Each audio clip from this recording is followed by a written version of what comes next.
with more. Matthew, this is quite a remarkable escalation here of violence, perhaps a signal that the West's sanctions against Russia have not changed Russian behavior, Russian aggression against Ukraine. Well, I think it's certainly true that the very stringent sanctions that have been imposed against Russia by the United States, by its allies in the European Union and others as well, may have had an impact on the Russian economy, but they don't seem to have done much to change Russian policy, which was the stated intention of them. And so in that sense, I think there are many experts out there that look at this very carefully and say they have not been a success. That doesn't mean there aren't going to be more sanctions that could have an impact, of course.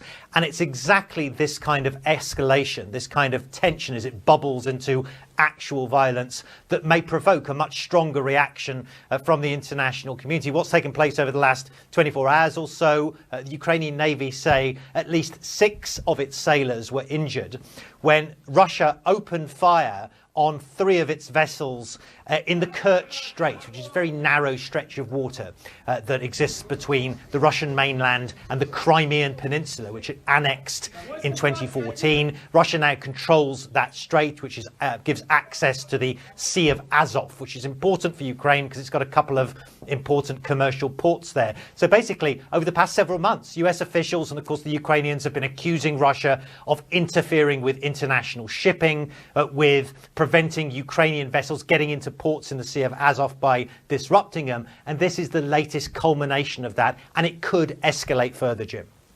And we'll see what the U.S. response, what the West response is. Matthew Chance in Moscow, thanks very much. President Trump is back on the campaign trail today, this time for an embattled Republican senator in Mississippi. On the eve of a runoff election, will the president's visit be enough to keep the seat red? We're also moments away from the opening bell on Wall Street. The Dow set to rise this morning, rebounding after a pretty rough week last week. Investors are watching how Cyber Monday plays out. We'll have that next.